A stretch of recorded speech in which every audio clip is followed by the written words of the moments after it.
ಈ ವಿರೋಧ ಯಾಕೆ ಅಂತ ಅನಿಸುತ್ತೆ ಸರ್ ನಿಮಗೆ? ಹಿಂದಿ ಮಾತನಾಡುವಂಥ ಪ್ರಾಂತ್ಯಗಳಲ್ಲಿರುವಂಥ ಮಕ್ಕಳು ಹಿಂದಿ ಅಲ್ಲದೆ ಇಂಗ್ಲೀಷನ್ನು ಎಲ್ಲರೂ ಕಲಿತಿದ್ದಾರೆ. ಈಗ ಆ ಹಿಂದಿ ಮತ್ತು ಇಂಗ್ಲೀಷ್ ಅಲ್ಲದೆ ಮೂರನೇ ಭಾಷೆ ಅವ್ರು ಯಾಕೆ ಕಲಿತಾ ಇಲ್ಲ? ಈ ಭಾರತದಲ್ಲಿ ವಿಶೇಷವಾಗಿ ಸುಮಾರು 50 ಕೋಟಿಗೂ ಹೆಚ್ಚು ಜನರು ಹಿಂದಿಯನ್ನು ಮಾತನಾಡ್ತಾರೆ. ಹಿಂದಿನೇ ಆಗಬೇಕು ಅಂತ ಹೇಳ್ತಿರೋದರ ಹಿನ್ನೆಲೆಯಲ್ಲಿ ಒಂದು ಯಜಮಾನಿಕೆ ಮನೋಭಾವ ಇದೆ. ಸಂವಿಧಾನದಲ್ಲಿ ಹಿಂದಿಯನ್ನು ಅಫಿಷಿಯಲ್ ಲ್ಯಾಂಗ್ವೇಜ್ ಅಂತ ಹೇಳ್ತಾರೆ 343ನೇ ಆರ್ಟಿಕಲ್ನಲ್ಲಿ. ಸೊ ಶಾಲೆಯಲ್ಲಿ ಕಲಿಸೋಕೆ ವಿರೋಧ ಯಾಕೆ, ಒಂದು ಅಫಿಷಿಯಲ್ ಲ್ಯಾಂಗ್ವೇಜ್ ಆಗಿದ್ದನ್ನು? ಅದನ್ನು ಯಾರೂ ವಿರೋಧ ಮಾಡ್ತಾ ಇಲ್ಲ. ಇರೋದು ಇದನ್ನು ಕಡ್ಡಾಯ ಮಾಡೋದ್ರಿಂದ ಈಗ ಹೇಳಲಾಗ್ತಿರೋದು 1,10,000 ಮಕ್ಕಳು ಫೇಲ್ ಆಗ್ತಾರೆ ಅನ್ನೋದು. ಈ ರೀತಿ ನಮ್ಮ ಮಕ್ಕಳನ್ನ ಫೇಲ್ ಮಾಡೋದಕ್ಕೋಸ್ಕರ ಒಂದು ಭಾಷೆ ಬರೋದಾದರೆ ಅದಕ್ಕೆ ನಮಗೆ ವಿರೋಧ ಇದೆ. ಒಂದು ಭಾಷೆ ದೇಶದ ಏಕತೆಯನ್ನು ಯಾಕೆ ಸಾಧಿಸೋಕ್ಕಾಗಲ್ಲ ಅನ್ಸುತ್ತೆ? ಹಿಂದಿನೇ ದೇಶದ ಏಕತೆಯನ್ನು ಸಾಧಿಸ್ಬೋದು ಅಂತ ಅನ್ಸಲ್ವಾ ನಿಮಗೆ? ಮತ್ತೆ ಹಿಂಸಾತ್ಮಕವಾದ ಹೋರಾಟದಿಂದ ತೆಲಂಗಾಣ ಪ್ರತ್ಯೇಕ ಆಯ್ತಲ್ವಾ, ಬರೀ ಭಾಷೆಯಿಂದ ಇದಾಗ್ಬಿಡುತ್ತೆ ಅನ್ನೋದು ವಾಸ್ತವ ಅಲ್ಲ. ನಮ್ಮ ಭಾರತದಲ್ಲಿ ಏಕ ಭಾಷೆ ಅನ್ನೋದು ಯಾಕೆ ಇರಬಾರ್ದು ಅಂತ ಅನ್ಸುತ್ತೆ? ಅಂಥದ್ದು ಆಗಬಾರ್ದು ಈ ದೇಶದಲ್ಲಿ ನಾನು ಯಾವುದೇ ಭಾಷೆ ಮಾತಾಡುವಂಥ ಸಮುದಾಯಕ್ಕೆ ಸೇರಿದರೂ ಕೂಡ, ಭಾಷಿಕ ಸಮುದಾಯಕ್ಕೆ ಸೇರಿದರೂ ಕೂಡ ಈ ದೇಶ ನಂದು. ಗೃಹ ಮಂತ್ರಿಗಳ ಅಮಿತ್ ಶಾ ಅವರೇ ಹೇಳ್ತಾರೆ ಹಿಂದಿ ದೇಶದ ಭಾಷೆ ಆಗಬೇಕು ಅಂತ ಅವ್ರು ಮಾತನಾಡ್ತಾರೆ. ಈ ಆಜೀವಿಕಾ ಮಿಷನ್ ಅಂತಂದರೆ ಏನು ನಮ್ಗೆ ಗೊತ್ತಿಲ್ಲ. ನಮ್ಗೆ ಗೊತ್ತಿಲ್ಲದೆ ಇರೋದು ಒಂದು ಯೋಜನೆಯನ್ನು ಇಡೀ ದೇಶಕ್ಕೆ ಆ ಹೆಸರಿನಲ್ಲಿ ತಂದರೆ ದೊಡ್ಡ ಸಮಸ್ಯೆ ಆಗಿದೆ. ಕನ್ನಡದ ಜನರ ಓಟನ್ನು ತಗೊಂಡು ಗೆದ್ದಿರುವಂತಹ ಸಚಿವರುಗಳು ಮತ್ತು ಶಾಸಕರುಗಳು ಅವರು ವಿರೋಧ ಮಾಡ್ತಿದ್ದಾರೆ. ಇವರು ಫ್ರೀಡಮ್ ಮೂವ್ಮೆಂಟ್ ವಿರುದ್ಧ ಇದೆ. ಇವರು ಹಿಂದಿ ಹಿಂದೂ ಹಿಂದೂಸ್ತಾನ್ ಅಂತ ಹೇಳಬೇಕಾದ್ರೆ ಅದು RSSನ ಸ್ಲೋಗನ್. ಅದು ವೀಕ್ಷಕರೇ ನಮಸ್ಕಾರ. ಈ ದಿನ .comನ ನ್ಯೂಸ್ ರೂಮ್ ಟಾಕ್ಗೆ ನಿಮ್ಗೆಲ್ರಿಗೂ ಸ್ವಾಗತ. ನಾನು ಮನೋಜ್. ರಾಜ್ಯ ಸರ್ಕಾರ ಇತ್ತೀಚೆಗೆ ಒಂದು ಮಹತ್ವದ ತೀರ್ಮಾನವನ್ನು ಕೈಗೊಂಡಿದೆ. SSLC ಪರೀಕ್ಷೆಯಲ್ಲಿ ಹಿಂದಿಯನ್ನು ಅಂಕವಾಗಿ ಪರಿಗಣಿಸೋದಿಲ್ಲ, ಅದನ್ನು ಗ್ರೇಡಿಂಗ್ ಆಗಿ ಕೊಡಲಾಗ್ತದೆ ಅಂತ. ಸೊ ಇದಕ್ಕೆ ಕರ್ನಾಟಕದ ಬಹುತೇಕರು ಒಪ್ಪಿಗೆಯನ್ನು ಸೂಚಿಸಿದರೂ ಕೆಲವರು ಮಾತ್ರ ವಿರೋಧವನ್ನು ವ್ಯಕ್ತಪಡಿಸ್ತಾ ಇದ್ದಾರೆ. ವಿಶೇಷವಾಗಿ BJP ಅವರು ಇದಕ್ಕೆ ವಿರೋಧವನ್ನು ವ್ಯಕ್ತಪಡಿಸ್ತಾ ಇದ್ದಾರೆ. ಸೊ ಈ ವಿರೋಧ ಯಾಕೆ, ಮತ್ತು ಹಿಂದಿ ಕಲಿತ್ರೆ ನಮ್ಮ ರಾಜ್ಯಕ್ಕೆ ಪೂರಕವ, ಅದರಿಂದ ಮಕ್ಕಳ ಭವಿಷ್ಯ ಏನಾದರೂ ಇದೆಯಾ, ಈ ಎಲ್ಲ ವಿಚಾರಗಳ ಕುರಿತು ಚರ್ಚೆ ಮಾಡೋಣ. ಇವತ್ತಿನ ನಮ್ಮ ಚರ್ಚೆಯಲ್ಲಿ ಜಾಗೃತ ಕರ್ನಾಟಕದ ಮುಖ್ಯಸ್ಥರಾಗಿರುವಂಥ ಡಾಕ್ಟರ್ ವಾಸು ಅವರಿದ್ದಾರೆ. ಸರ್, ನಿಮಗೆ ಕಾರ್ಯಕ್ರಮಕ್ಕೆ ಸ್ವಾಗತ. Thank you sir. ಸರ್, ರಾಜ್ಯ ಸರ್ಕಾರ ತೆಗೆದುಕೊಂಡಿರುವ ತೀರ್ಮಾನ ಮಹತ್ವದ್ದು ಅಂತ ಬಹುತೇಕರು ಹೇಳ್ತಾ ಇದ್ದಾರೆ. ಈ ತೀರ್ಮಾನ ಅನಿರೀಕ್ಷಿತವಾಗಿದ್ದರೂ ಒಂದು ರೀತಿಯಲ್ಲಿ ಒಳ್ಳೆಯ ತೀರ್ಮಾನವನ್ನು ಕೈಗೊಂಡಿದೆ ಅಂತ ಬಹುತೇಕರು ಒಪ್ಪಿಗೆಯನ್ನು ಸೂಚಿಸಿದ್ದಾರೆ. ಆದರೆ ಕೆಲವರು ಮಾತ್ರ ವಿರೋಧವನ್ನು ವ್ಯಕ್ತಪಡಿಸ್ತಿದ್ದಾರೆ. ಈ ವಿರೋಧ ಯಾಕೆ ಅಂತ ಅನಿಸುತ್ತೆ ಸರ್ ನಿಮಗೆ? ಇಲ್ಲ, ವಿರೋಧ ಅವರ ಒಂದು ಸೈದ್ಧಾಂತಿಕ ಮೂಲದಿಂದ ಇದೆಯೇ ಹೊರತು ರಾಜ್ಯದ ಮಕ್ಕಳಿಗೆ, ರಾಜ್ಯದ ಒಟ್ಟಾರೆ ಹಿತಾಸಕ್ತಿಗೆ ಪೂರಕವಾಗಿದೆ ಅಂತ ಅನ್ನಿಸ್ತಾ ಇಲ್ಲ. ಈಗ ಹಿಂದಿ ಕಲಿಬೇಕು, ಅದನ್ನು ಮೂರನೇ ಭಾಷೆಯಾಗಿ ಕಲಿಬೇಕು, ಎಕ್ಸಾಮ್ನಲ್ಲಿ ಕಡ್ಡಾಯ ಇರಬೇಕು ಅಂತ ಹೇಳ್ತಾ ಇರುವಂಥವ್ರ ವಾದ ಏನಿದೆ? ಮೊದಲನೇದು, ಹೆಚ್ಚು ಭಾಷೆಗಳನ್ನು ಮಕ್ಕಳು ಕಲಿಯೋಕ್ಕೆ ಸಾಧ್ಯ ಇದೆ, ಅದನ್ನು ಕಲಿಸ್ಬೇಕು ಅಂತ. ಸರಿಯಾಗಿದೆ, ಹೆಚ್ಚು ಭಾಷೆಯನ್ನು ಮಕ್ಕಳು ಕಲಿಬೇಕು. ಎರಡನೇದು, ಯಾವ ಭಾಷೆ ಕಲಿತರೆ ಮಕ್ಕಳಿಗೆ ಅಥವಾ ಮುಂದಿನ ದಿನಗಳಲ್ಲಿ ಅವರಿಗೆ ಉದ್ಯೋಗ ಸಿಗುವಂಥ ಸಾಧ್ಯತೆ ಜಾಸ್ತಿನೋ ಅಂಥ ಭಾಷೆ ಕಲಿಬೇಕು ಅಂತ ಹೇಳ್ತಾರೆ, ಅದು ಕೂಡ ಸರಿಯಾದ್ದು. ಮೂರನೇದು, ದೇಶದ ಏಕತೆಗೆ ಒಂದು ಭಾಷೆ ಕಲಿಯೋದು ಅಥವಾ ಒಂದಕ್ಕಿಂತ ಹೆಚ್ಚು ಭಾಷೆ ಕಲಿಯೋದು ಅನುಕೂಲ ಅಂತ ಹೇಳಿದ್ರೆ ಖಂಡಿತ ಅದನ್ನು ಕೂಡ ಕಲಿಬೇಕು. ಈಗ ನಮ್ಮ ಪ್ರಶ್ನೆ ಏನಂತಂದರೆ, ಇದೇ ವಿಚಾರ ಆದರೆ ಯಾಕೆ ಹಿಂದಿ ರಾಜ್ಯಗಳಿಗೇನಿವೆ ಆ ರಾಜ್ಯಗಳ ಮಕ್ಕಳು ಇದರಿಂದ ವಂಚಿತರಾಗ್ತಾ ಇದ್ದಾರಲ್ಲ? ಅವರು ದೇಶದ ಏಕತೆಗೆ ಪೂರಕವಾಗಿ ಹಿಂದಿಗಿಂತ ದಾಟಿ ಬೇರೆ ಭಾಷೆ ಕಲಿಬೇಕು, ಅದನ್ನು ಕಲಿತಾ ಇಲ್ಲ. ಮತ್ತು ಮಕ್ಕಳು ಬೇರೆ ಬೇರೆ ಭಾಷೆ ಕಲಿಯೋದ್ರಿಂದ ಅವ್ರಿಗೆ ಹೆಚ್ಚಿನ ಉದ್ಯೋಗ ಸಿಗುತ್ತೆ ಅಂದರೆ, ಇವತ್ತು ಹೆಚ್ಚಿನ ಉದ್ಯೋಗ ಸೃಷ್ಟಿ ಎಲ್ಲಾಗ್ತಾ ಇದೆ ಈ ದೇಶದಲ್ಲಿ? ಹೆಚ್ಚಿನ ಉದ್ಯೋಗ ಸೃಷ್ಟಿ ದಕ್ಷಿಣ ಭಾರತದ ರಾಜ್ಯಗಳಲ್ಲಿ ಆಗ್ತಿದೆ. ಅವರು ಆ ಭಾಷೆನ ಕಲಿಬೇಕು, ಅದನ್ನು ಅವ್ರು ಮಾಡ್ತಾ ಇಲ್ಲ. ಮೂರನೇದು, ಮಕ್ಕಳು ಹೆಚ್ಚೆಚ್ಚು ಭಾಷೆಯನ್ನು ಕಲಿಯೋದ್ರಿಂದ ಅವ್ರಿಗೆ ಒಳ್ಳೆಯದಾಗುತ್ತೆ ಅಂತ ಅನ್ನೋದಾದರೆ, ನೀವು ಉತ್ತರ ಭಾರತದ ರಾಜ್ಯಗಳಲ್ಲಿ, ಅದರಲ್ಲೂ ಹಿಂದಿ ಮಾತನಾಡುವಂಥ ರಾಜ್ಯಗಳಲ್ಲಿ ನೀವು ಹಿಂದಿ ಮತ್ತು ಇಂಗ್ಲೀಷ್ ಮಾತ್ರ ಕಲಿಸ್ತೀರಿ, ಅವ್ರಿಗೆ ಪಾಪ ಮೂರನೇ ಭಾಷೆ ಕಲಿಯುವಂಥ ಒಂದು ಅವಕಾಶನೇ ನೀವು ಕೊಡ್ತಾ ಇಲ್ಲ. ಯಾಕೆ ಕೊಡ್ತಾ ಇಲ್ಲ? ಹಾಗಾದರೆ ನಿಮ್ಮ ವಾದ ಇದೇ ಆಗಿದ್ರೆ, ಅವರು ಮಾತನಾಡುವ ಭಾಷೆಗಿಂತ ಭಿನ್ನವಾದಂಥ ಇನ್ನೊಂದು ಭಾರತೀಯ ಭಾಷೆಯನ್ನು ಕಲಿಯೋದ್ರ ಮುಖಾಂತರ ಏಕತೆ ಸಾಧ್ಯ ಆಗುತ್ತೆ ಅಂತಾದರೆ, ಹಿಂದಿ ಮಾತನಾಡುವಂಥ ಪ್ರಾಂತ್ಯಗಳಲ್ಲಿರುವಂಥ ಮಕ್ಕಳು ಹಿಂದಿ ಅಲ್ಲದೆ ಇಂಗ್ಲೀಷನ್ನು ಎಲ್ಲರೂ ಕಲಿತಿದ್ದಾರೆ. ಈಗ ಆ ಹಿಂದಿ ಮತ್ತು ಇಂಗ್ಲೀಷ್ ಅಲ್ಲದೆ ಮೂರನೇ ಭಾಷೆ ಅವ್ರು ಯಾಕೆ ಕಲಿತಾ ಇಲ್ಲ? ಸರ್, ಈಗ ನಾವು ಕರ್ನಾಟಕದ ವಿಚಾರಕ್ಕೆ ಮಾತನಾಡೋದಾದ್ರೆ, ಈಗ ಸಂವಿಧಾನದಲ್ಲೇ ಹೇಳಲ್ಲ. ಹಾಗಲ್ಲ, ನೀವು ಕರ್ನಾಟಕದ ವಿಚಾರ ಅಲ್ಲ, ಈ ವಾದ ಮುಂದಿಡ್ತಕ್ಕಂಥವ್ರು ಹಿಂದಿ ಭಾಷೆ ಮಾತನಾಡುವಂಥ ಪ್ರಾಂತ್ಯಗಳಲ್ಲಿ ಬೇರೆ ವಾದನು, ಹಿಂದಿಯೇತರ ರಾಜ್ಯಗಳಲ್ಲಿ ಬೇರೆ ಮಾತನ್ನು ಇಡ್ತಾ ಇದ್ದಾರೆ ಅಂತಂದರೆ, ಬೇರೆ ವಾದ ಇಡ್ತಾ ಇದ್ದಾರೆ ಅಂದ್ರೇ ಅದರ ಅರ್ಥ ಏನಂದರೆ ಇದನ್ನು ಹಿಂದಿಯನ್ನು ಎಲ್ಲ ಕಡೆಗೆ ಹೇರುವಂಥ ವಿಚಾರ ಮಾತ್ರ ಆಗಿದೆ. ಉದ್ಯೋಗ ಜಾಸ್ತಿ ಸಿಗುತ್ತೆ ಅಂದರೆ ನಿಮಗೆ ಕನ್ನಡ ಕಲೀಲಿ, ತಮಿಳು ಕಲೀಲಿ, ಮಲಯಾಳಂ ಕಲೀಲಿ, ತೆಲುಗು ಕಲೀಲಿ, ಅದನ್ನು ನೀವು ಅಲ್ಲಿ ಮಾಡ್ತಾ ಇಲ್ಲ. ಹಾಗಾಗಿ ಇದು ಉದ್ಯೋಗದ ಪ್ರಶ್ನೆ ಆಗಿಲ್ಲ, ಇದು ದೇಶದ ಏಕತೆಯ ಪ್ರಶ್ನೆ. ಅವರು ಹೇಳ್ತಾ ಇರುವಂಥದ್ದು ಫೇಕು, ಅದು ವಾಸ್ತವ ಅಲ್ಲ.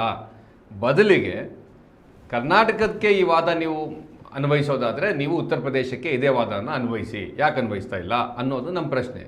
ಸೊ ಹಾಗಾಗಿ ಇದು ಇಡೀ ದೇಶದಾದ್ಯಂತ ಇದು 3 ಭಾಷೆ ಇರಬೇಕು ಅಂದರೆ ಎಲ್ಲ ಕಡೆ 3 ಭಾಷೆ ಇರಲಿ, ಕಡ್ಡಾಯ ಇರಬೇಕು ಅಂದರೆ ಎಲ್ಲ ಕಡೆ ಇರಲಿ.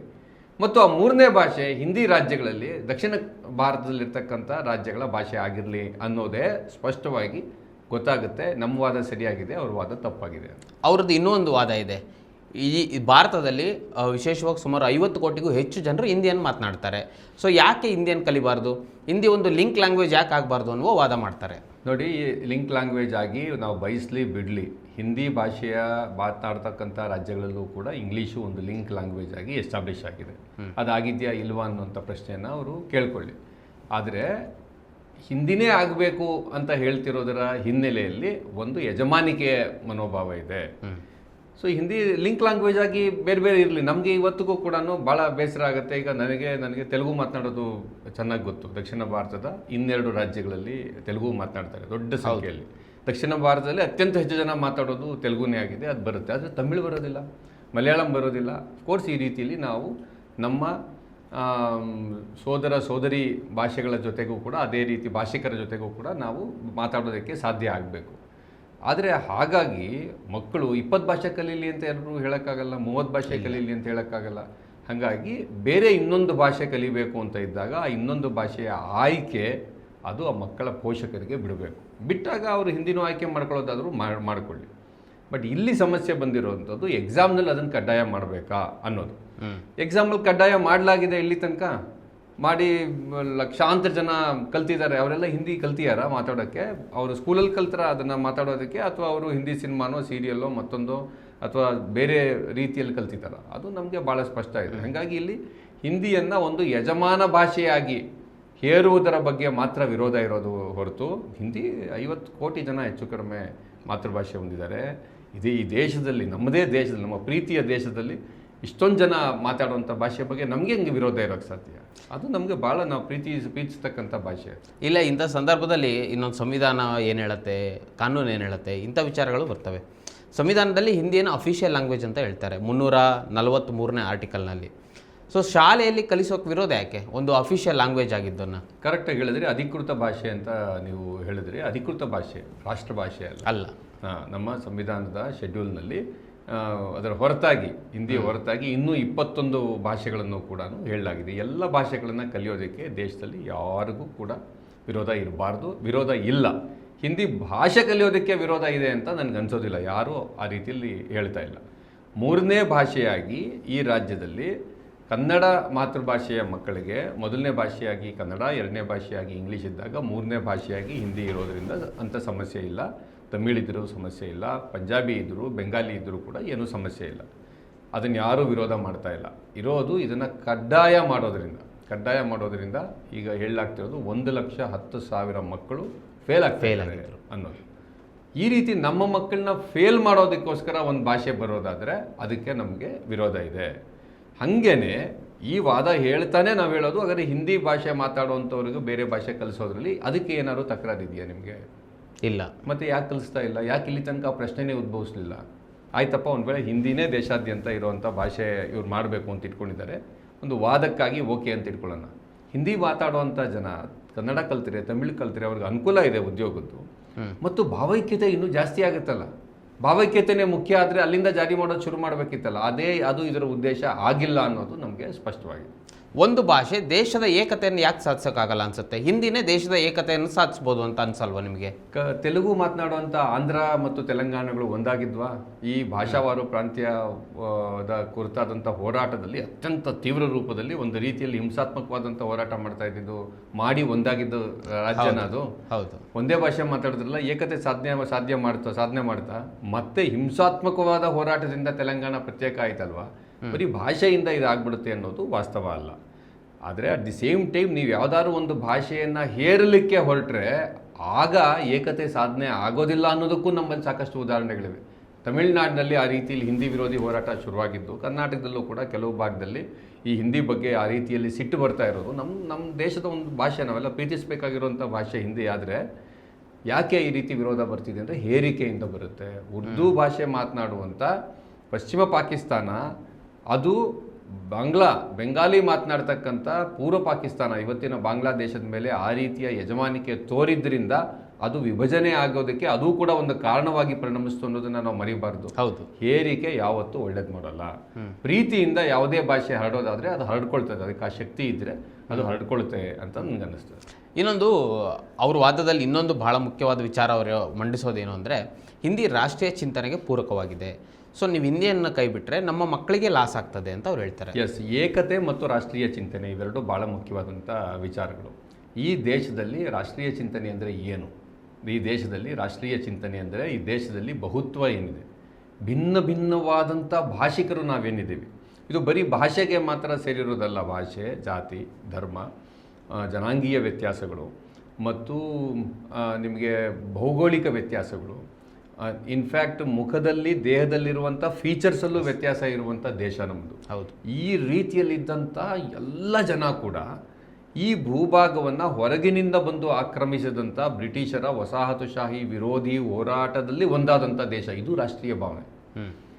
ಈ ಬಹುತ್ವ, ನಾವೆಲ್ಲರೂ ಒಂದು ಅನ್ನೋದು ಮತ್ತು ನಾವೆಲ್ಲರೂ ಕೂಡ ಸಮಾನ ಅನ್ನೋದಿದೆಯಲ್ಲ, ಅದು ಒಂದು ಭಾರತದ ವಿಶಿಷ್ಟ ರಾಷ್ಟ್ರೀಯ ಭಾವನೆ. ಅದು ಪ್ರಪಂಚದಲ್ಲಿ ಇನ್ನೆಲ್ಲೂ ನೀವು ಹಿಂಗೆ ನೋಡೋದಿಲ್ಲ. ಹೌದು, ಹಾಗಾಗಿ ಈ ವಿಶಿಷ್ಟ ರಾಷ್ಟ್ರೀಯ ಭಾವನೆಯೇ ಭಾರತೀಯ ರಾಷ್ಟ್ರೀಯ ಭಾವನೆ. ಆದ್ದರಿಂದ ಹಿಂದಿ ಹೇರಿಕೆ ಅನ್ನೋದು ಆ ರಾಷ್ಟ್ರೀಯ ಭಾವನೆಗೆ ವಿರುದ್ಧವಾಗಿರೋದು, ಪೂರಕವಾಗಿರೋದಲ್ಲ.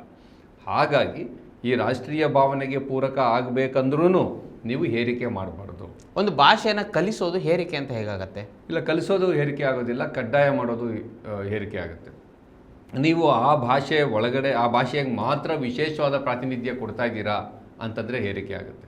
ಆ ಭಾಷೆ ಮಾತನಾಡ್ತಕ್ಕಂಥ ಜನರಿಗೆ ನೀವು MP ಸೀಟ್ ಜಾಸ್ತಿ ಮಾಡಿಬಿಡ್ತೀರಾ ಡಿಲಿಮಿಟೇಷನ್ ಮುಖಾಂತರ ಅಂದರೆ, ಆಗ ನೀವು ಏನೋ ನಮ್ಮ ಮೇಲೆ ತುಳಿತಾ ಇದ್ದೀರಾ ಅಂತ ಆಗುತ್ತೆ. ಮತ್ತು ನಮ್ಮ ಮಕ್ಕಳು, ಅವ್ರಿಗೆ ಖಾಸಗಿ ವಲಯದಲ್ಲಿ ಹೆಚ್ಚೆಚ್ಚು ಉದ್ಯೋಗ ಸೃಷ್ಟಿ ನಮ್ಮಲ್ಲೇ ಆಗ್ತಾ ಇದೆ, ಅದು ಸಮಸ್ಯೆ ಇಲ್ಲ. ಬೇರೆ ಭಾಷಿಕರು, ಹಿಂದಿ ಭಾಷಿಕರು ಕೂಡ ಬಂದು ಇಲ್ಲಿ ಉದ್ಯೋಗ ಪಡ್ಕೊಳ್ತಾ ಇದ್ದಾರೆ. ಆದರೆ ಸರ್ಕಾರಿ ಉದ್ಯೋಗಗಳಲ್ಲಿ, ಕೇಂದ್ರ ಸರ್ಕಾರದ ಉದ್ಯೋಗಗಳಲ್ಲಿ ನೀವು ಹಿಂದಿ ಭಾಷಿಕರಿಗೆ ಹೆಚ್ಚಿನ ಒಂದು ಅನುಕೂಲ ಆಗೋ ಹಾಗೆ ಆ ಭಾಷೆಯಲ್ಲಿ ಮಾತ್ರವೇ, ಆ ಭಾಷೆಯಲ್ಲಿ ಇಂಗ್ಲೀಷ್ ಅಲ್ಲದೆ ಆ ಭಾಷೆಯಲ್ಲಿ ಮಾತ್ರವೇ ಪರೀಕ್ಷೆ ಬರೆಯೋದಕ್ಕೆ ನೀವು ಅವಕಾಶ ಮಾಡಿಕೊಡೋದು ಹೇರಿಕೆ ಆಗುತ್ತೆ. ಈ ಹೇರಿಕೆಗೆ ವಿರೋಧ ಇದೆ, ಅದು ಹೇರಿಕೆ. ಅದು ನೀವು ಭಾಷೆ ಕಲೀರಿ ಅಂತ ಹೇಳಿದ್ರೆ ಅದು ಹೇರಿಕೆ ಆಗೋದಿಲ್ಲ. ಇನ್ಫ್ಯಾಕ್ಟ್ ಹಿಂದಿನೂ ಸೇರಿ ಕನ್ನಡವೂ ಸೇರಿ ಈ ಭಾಷೆಯನ್ನು ಎಲ್ಲರಿಗೂ ಕಲಿಸೋದಕ್ಕೆ, ಪ್ರೀತಿಯಿಂದ ಕಲಿಸೋದಕ್ಕೆ ಏರ್ಪಾಡಾಗಬೇಕು. ನಿಜ ಅಂದರೆ ಬೆಂಗಳೂರಿನಲ್ಲಿ ಹಿಂದಿ ಭಾಷಿಕರು ಏನು ಬರ್ತಾರೆ, ಬರುವಂಥವರ ಬಗ್ಗೆ ಒಂದು ವಿರೋಧವೋ ಅಸಹನೆಯೋ ಮತ್ತೊಂದು ಇರೋದಕ್ಕೆ ನನಗೊಪ್ಪಿಗೆ ಇಲ್ಲ. ಬದಲಿಗೆ ಅವರಿಗೆ ಪ್ರೀತಿಯಿಂದ ಕನ್ನಡ ಕಲಿಸೋವಂಥ ಏರ್ಪಾಡನ್ನು ನಾವು ಮಾಡಬೇಕು. ಕಡಿಮೆ ವೆಚ್ಚದಲ್ಲಿ ಕನ್ನಡ ಕಲಿಸೋವಂಥ ಏರ್ಪಾಡನ್ನು ಕೂಡ ನಾವು ಮಾಡಬೇಕು. ಮತ್ತು ಕನ್ನಡವನ್ನು ದೇಶದ ಮತ್ತು ಪ್ರಪಂಚದ ಬೇರೆ ಬೇರೆ ಭಾಗದಲ್ಲಿ ಜನ ಕಲಿಯೋದಕ್ಕೆ ನಾವು ಪ್ರೋತ್ಸಾಹಿಸಬೇಕು. ನೀವು ಕನ್ನಡವನ್ನು ಆ ರೀತಿಯಲ್ಲಿ ಕಲಿತು ಕನ್ನಡದ ಸಮೃದ್ಧವಾದಂಥ ಪರಂಪರೆಯನ್ನು, ಸಾಹಿತ್ಯವನ್ನು ನೀವು ಪಡ್ಕೊಳ್ಳಿ ಅಂತ ನಾವು ಹೇಳಬೇಕು. ಅವ್ರಿಗೆ ಅದನ್ನು ಕಲಿಬೇಕು ಅಂತ ಅನಿಸಬೇಕು. ಇದು ದಬ್ಬಾಳಿಕೆಯಿಂದ ಸಾಧ್ಯ ಆಗೋದಿಲ್ಲ. ಇದು ನಮ್ಮ ಹಿರಿಮೆಯನ್ನು ಎತ್ತರಿಸ್ತಕ್ಕಂಥ ಬೇರೆ ಬೇರೆ ಕ್ರಮಗಳಿಂದ ಇದು ಸಾಧ್ಯ ಆಗುತ್ತೆ. ಹಿಂದಿಲಿ ಎಂಥ ವಿಶಿಷ್ಟವಾದಂಥ ಸಾಹಿತ್ಯ ಬಂದಿದೆ. ಮತ್ತು ಹಿಂದಿ ಅನ್ನೋದು ಒಂದಲ್ಲ, ಹಿಂದಿ ಅನ್ನೋದು ಹಲವಾರು ರೀತಿಯ ಭಾಷೆ, ಅದನ್ನು ಉಪಭಾಷೆ ಅಂತ ಕರಿತಿರೋ, ಸ್ವತಂತ್ರ ಭಾಷೆ ಅಂತ ಕರಿತಿರೋ, ಅವೆಲ್ಲ ಅದರೊಳಗಡೆ ಮಿಕ್ಸ್ ಆಗಿದೆ. ಹರಿಯಾಣದಲ್ಲಿ ಮಾತನಾಡುವಂಥ ಹಿಂದಿಯನ್ನು ಬಿಹಾರದಲ್ಲಿ ಮಾತನಾಡುವಂಥವ್ರು ಅರ್ಥ ಮಾಡ್ಕೊಳ್ಳೋಕೆ ಆಗದೇ ಇರೋ ರೀತಿಯಲ್ಲಿ ಇರುತ್ತೆ. ಇದೆಲ್ಲ ಸೊಗಸು. ಇದನ್ನೆಲ್ಲ ನಾವೇನೋ ಒಂದು ವೈರುಧ್ಯ ಅಂತ ನೋಡಬೇಕಾಗಿಲ್ಲ.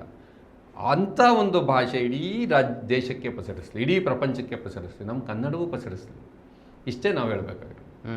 ಅಲ್ಲ ಸರ್, ನೀವು ಮಾತಾಡ್ತಾ ಇನ್ನೊಂದು ಮಾತು ಹೇಳಿದ್ರಿ, ಈ ಕೇಂದ್ರದ ಹುದ್ದೆಗಳು ಅಂತ ಉದ್ಯೋಗ ಅಂತ ಬಂದಾಗ ಆಬ್ವಿಯಸ್ಲಿ ಅದು ಇವತ್ತಿಂದ ನಡ್ಕೊಂಡ್ಬಂದಿದ್ದಲ್ಲ. ಸ್ವತಂತ್ರ ಬಂದಾಗಿನಿಂದನೂ ಅದಕ್ಕಿಂತ ಮೊದಲಿಂದನೂ ಹಿಂದಿಯಲ್ಲಿಯೇ ಪರೀಕ್ಷೆಯನ್ನು ನಡೆಸ್ತಾ ಇದ್ದಾರೆ, ಹಿಂದಿಯಲ್ಲಿಯೇ ಪರೀಕ್ಷೆಯನ್ನು ಕೊಡ್ತಾ ಇದ್ದಾರೆ. ಮತ್ತು ಇಂಗ್ಲೀಷು ಒಂದು ವ್ಯಾಪಕವಾಗಿ ಹಬ್ಬಿರೋದ್ರಿಂದ ಇಡೀ ಜಗತ್ತಿಗೆ ಇಂಗ್ಲೀಷಲ್ಲಿ ಅದನ್ನೊಂದು ಅಫಿಷಿಯಲ್ ಲ್ಯಾಂಗ್ವೇಜಾಗಿ ಕೊಡ್ತಾ ಇದ್ದಾರೆ.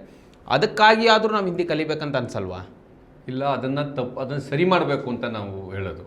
ಇದು ಬರೀ BJP ಪಕ್ಷ ಹುಟ್ಟುಕೊಂಡ ಮೇಲೆ ಹಿಂದಿ ಹೇರಿಕೆ ಶುರುವಾಗಿದ್ದಲ್ಲ. ಹಿಂದಿ ಹೇರಿಕೆ ಅನ್ನೋದು ಈ ದೇಶದಲ್ಲಿ ಸ್ವಾತಂತ್ರ್ಯ ಚಳವಳಿಯ ಜೊತೆಯಲ್ಲಿ ಆರಂಭ ಆಗಿದ್ದು, ನಮ್ಮ ದೇಶ ಅಸ್ತಿತ್ವಕ್ಕೆ ಬಂದ ಆರಂಭದಿಂದಲೂ ಕೂಡ ಹಿಂದಿ ಹೇರಿಕೆ ಅನ್ನುವಂಥದ್ದು ಇದೆ. ಕಾಂಗ್ರೆಸ್ ಪಕ್ಷ ಅಧಿಕಾರದಲ್ಲಿದ್ದಾಗಲೂ ಕೂಡ ಈ ಹಿಂದಿ ಹೇರಿಕೆಯ ಕ್ರಮಗಳು ಉದ್ದಕ್ಕೂ ಕೂಡ ಹಿಂದಿಗೆ ಮಾತ್ರ ವಿಶೇಷವಾದಂಥ ಪ್ರೋತ್ಸಾಹವನ್ನು ಕೊಡುವಂಥ ಕ್ರಮಗಳು ಉದ್ದಕ್ಕೂ ನಡ್ಕೊಂಡು ಬರ್ತಾ ಇದೆ. ಅದನ್ನು ತಪ್ಪಿಸಬೇಕು. ಈ ದೇಶದ ಪ್ರತಿಯೊಬ್ಬರೂ ಕೂಡ ಈ ದೇಶದ ಯಾವುದೋ ಮೂಲೆಯಲ್ಲಿದ್ದು ಭಿನ್ನವಾದಂಥ ತನ್ನದೇ ಆದಂಥ ವಿಶಿಷ್ಟ ಭಾಷೆಯನ್ನು ಮಾತನಾಡುವಂಥ ಜನರಿಗೂ ಕೂಡ ತಮ್ಮ ಪರಿಸರದ ಭಾಷೆಯಲ್ಲಿ ಈ ಪರೀಕ್ಷೆಗಳನ್ನು ಬರೆಯೋದಕ್ಕೆ ಅವಕಾಶ ಕೊಟ್ಟಾಗ ಓ ಈ ದೇಶ ನಮ್ಮದು, ಈ ಡೆಲ್ಲಿ ಕೂಡ ನಮ್ಮದು ಅಂತ ಅನ್ಸುತ್ತೆ.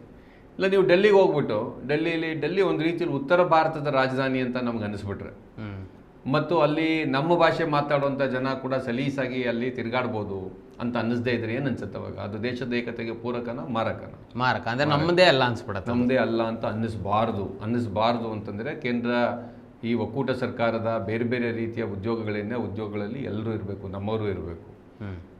ನೀವು ರೈಲಲ್ಲಿ ಕರ್ನಾಟಕದಲ್ಲೇ ಒಂದು ಕಡೆಯಿಂದ ಇನ್ನೊಂದು ಕಡೆಗೆ ಓಡಾಡುವಂಥ ರೈಲಲ್ಲಿ ನಿಮಗೆ ಹಿಂದಿ ಭಾಷೆ ಮಾತಾಡುವಂಥ TC ಮಾತ್ರ ಬಂದರೆ, ಕರ್ನಾಟಕದ ಒಂದು ಹಳ್ಳಿಯಲ್ಲಿ ಇರುವಂಥ ಬ್ಯಾಂಕ್ನಲ್ಲಿ ಹಿಂದಿ ಭಾಷೆ ಮಾತಾಡುವಂಥ ನೌಕರ ಮಾತ್ರ ಇದ್ದರೆ, IAS ಆಫೀಸರ್ಗಳಿಗೆ ಮಾತ್ರ ಕನ್ನಡ ಕಡ್ಡಾಯ ಮಾಡಿದ್ದೀವಿ. ಅವರು ಕನ್ನಡ ಕಲ್ತುಬಿಟ್ಟೇ ಹೋಗಬೇಕು, ಅದಕ್ಕೆ ಕೆಲಸ ಮಾಡಬೇಕು. ಯಾವ್ಯಾವ ರಾಜ್ಯಗಳಿಗೆ ಹೋಗ್ತು ಆ ರಾಜ್ಯದ ಭಾಷೆ ಕಲಿಬೇಕು. ಹಾಗೇನೆ ಇಲ್ಲಿನ ಬ್ಯಾಂಕ್ ನೌಕರರಿಗೂ ಇಲ್ಲಿ ರೈಲ್ವೆ TCಗೂ ಓದಿರಬೇಕು. ಅವ್ರು ಒಂದು ರೀತಿಯಲ್ಲಿ ಬಂದು ಹಿಂದಿಲಿ ಮಾತಾಡ್ತಾ ನಮ್ಮನ್ನು ಒಂಥರ ಹೆದರಿಸೋಂಗೆ ಟಿಕೆಟ್ಲೆಸ್ ಪ್ರಯಾಣದವ್ರನ್ನ ಹೆದರಿಸೋ ರೀತಿಯಲ್ಲಿ ಹೆದರಿಸಬಾರ್ದು.